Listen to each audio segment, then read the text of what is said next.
আজকে হচ্ছে 10 তারিখ। 15 তারিখ থেকে তোমাদের কলেজে ভর্তি শুরু হবে। ইতিমধ্যে কিন্তু প্রত্যেকটা স্কুলে মার্কশিট বিতরণ করার কথা রয়েছে। সো অনেক স্কুলে বর্তমানে কিন্তু মার্কশিটটা বিতরণ করেছে, আবার বিভিন্ন স্কুল রয়েছে যেখানে এখনও পর্যন্ত শিক্ষার্থীদেরকে মার্কশিট বিতরণ করে নাই। কারণ শিক্ষার্থীকে 15 তারিখ কলেজে ভর্তি হতে হলে মাস্ট বি একটা মার্কশিটের প্রয়োজন হবে। কিন্তু দেখা যাচ্ছে বিভিন্ন স্কুলে এখনও পর্যন্ত সেই মার্কশিটটা আসে নাই, কিন্তু শিক্ষা বোর্ড থেকে বিভিন্ন স্কুলে এই মার্কশিটটা চলে আসছে। যেই সকল স্কুলে এখনও পর্যন্ত মার্কশিট আসে নাই সেই সকল স্কুলে 2-1 দিনের মধ্যে খুব শীঘ্রই মার্কশিট চলে যাবে, এবং যে সকল স্কুলে ইতিমধ্যে চলে আসছে সেই সকল স্কুলের শিক্ষার্থীরা কিন্তু বর্তমানে অনেকেই মার্কশিট হাতে পেয়েছে। সো তোমরা কারা কারা মার্কশিট পেয়েছো অবশ্যই আমাদেরকে কমেন্ট করে জানিয়ে দিবে।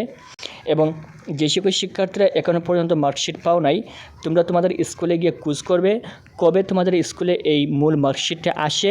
যখনই তোমাদের স্কুলে আসবে তখন তুমি সাথে সাথে এই মূল মার্কশিটটা নিয়ে এসে এটা ফটোকপি করে 2 থেকে 3 কপি তোমার ঘরে রেখে দিবে, এবং এই মেইন কপিটা কিন্তু তোমাকে কলেজে জমা দিতে হবে।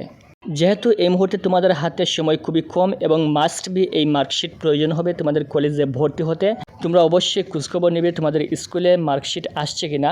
যদি না আসে তাহলে তাদেরকে জিজ্ঞাসা করবেন কবে স্কুলে এই মার্কশিটটা আসবে। যখনই মার্কশিট আসবে তখন তুমি সাথে সাথে এই মার্কশিটটা সংগ্রহ করে তোমার কাছে নিয়ে আসবে। আশা করি বুঝতে পেরেছো।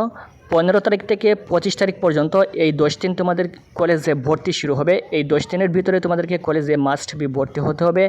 এখানে কলেজে ভর্তি হওয়ার জন্য অবশ্যই তোমাদের কতগুলো নির্দিষ্ট ডকুমেন্টের প্রয়োজন হবে। এই সকল ডকুমেন্ট সংগ্রহ করে কলেজে জমা দিয়ে কলেজে ভর্তি হবে। আশা করি বুঝতে পেরেছো। এই ছিল আজকের ভিডিও। পরবর্তী কলেজে ভর্তি সংক্রান্ত সকল আপডেট তথ্য পেতে চ্যানেলটি সাবস্ক্রাইব করে রাখবেন।